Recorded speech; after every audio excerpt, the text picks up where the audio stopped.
जय श्री हरि। पितरों को मुक्ति दिलाने वाली गया जी की कहानी। एक असुर कैसे बना पितरों के मोक्ष का कारण। पितृपक्ष में हर किसी को पढ़नी चाहिए यह कथा। असुर, दानव और दैत्य आदि को हमेशा अपवित्र माना जाता है, पर क्या आप जानते हैं एक असुर ऐसा भी था जिसकी तपस्या से खुश होकर श्री हरि ने उसे सभी तीर्थों से अधिक पवित्र और पावन बना दिया। आज हम बात कर रहे हैं पितरों को मुक्ति दिलाने वाले गया तीर्थ की।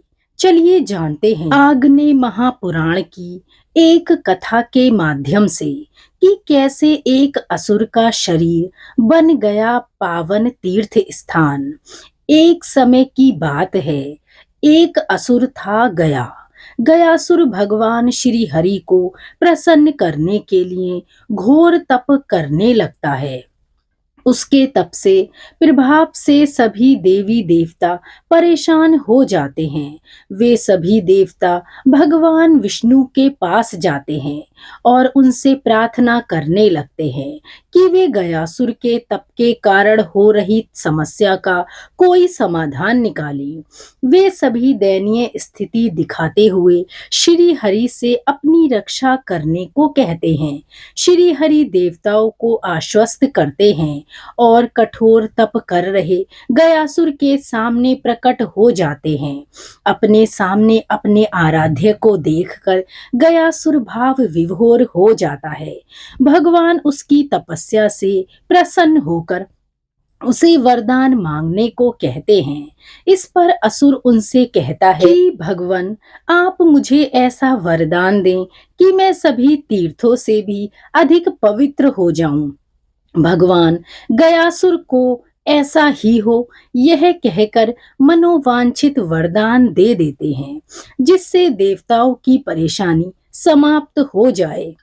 लेकिन यह क्या, गयासुर को प्राप्त इस वरदान के कारण पृथ्वी सूनी होने लगी। जो भी व्यक्ति उस असुर का दर्शन करता वह मोक्ष प्राप्त कर भगवान के समीप पहुंच जाता। ऐसे में सभी देवता आदि ब्रह्मा जी के साथ श्री हरि के पास जाते हैं और उनसे कहते हैं कि गयासुर को प्राप्त वरदान के कारण सारी पृथ्वी सूनी हो रही है। इस पर विष्णु जी ब्रह्मा जी से कहते हैं कि वे सभी देवताओं को लेकर गयासुर के पास जाएं और उससे एक यज्ञ करने के लिए पवित्र भूमि मांग लें। ब्रह्मा जी विष्णु जी से आज्ञा लेकर गयासुर के पास जाते हैं और उससे यज्ञ भूमि बनाने के लिए उसके पावन शरीर की मांग करते हैं। गयासुर खुशी खुशी अपने शरीर को यज्ञ भूमि के लिए दान देने को तैयार हो जाता है। ब्रह्मा जी उसके मस्तक पर यज्ञ आरंभ करते हैं और जैसे ही यज्ञ में पूर्णाहुति देने का समय आता है तो गयासुर का शरीर चंचल हो जाता है। यज्ञ के समय वह विचलित होने लगता है।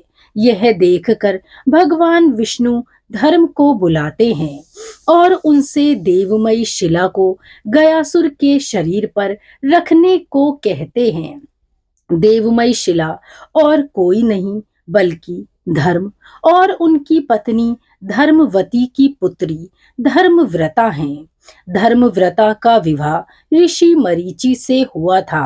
अज्ञानवश ऋषि मरीचि ने अपनी पत्नी को सेवा से विमुख होने के कारण शिला होने का श्राप दे दिया था, परंतु कठोर तपस्या कर धर्मव्रता ने श्री हरि से कहकर इस श्राप को भी वरदान में बदल दिया।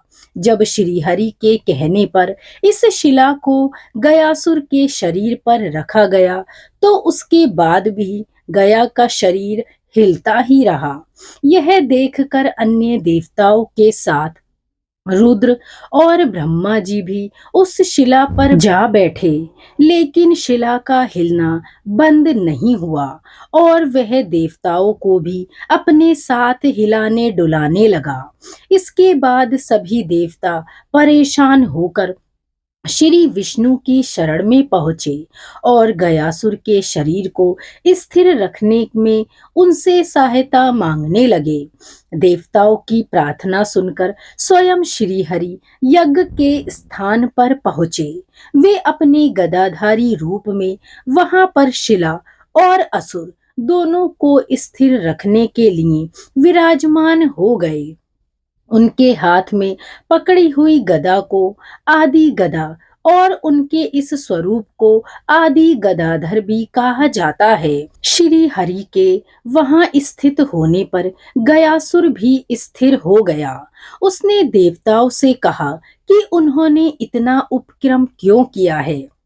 अगर भगवान श्री हरि उसे कह देते तो वह पहले ही अपना शरीर स्थिर कर देता। अब क्योंकि उसे शिला से दबाया गया है, इसीलिए उसने देवताओं से एक वरदान मांगा। इस पर देवताओं ने कहा कि क्योंकि तीर्थ स्थान के लिए उसके शरीर को स्थिर किया गया है, इसीलिए सभी देवताओं के साथ श्री हरि, ब्रह्मा और शिव तीनों ही यहाँ निवास करेंगे। इस स्थान की प्रसिद्धि सभी तीर्थों से बढ़कर होगी और पितर आदि के लिए भी यह क्षेत्र ब्रह्मलोक प्रदान करने वाला होगा।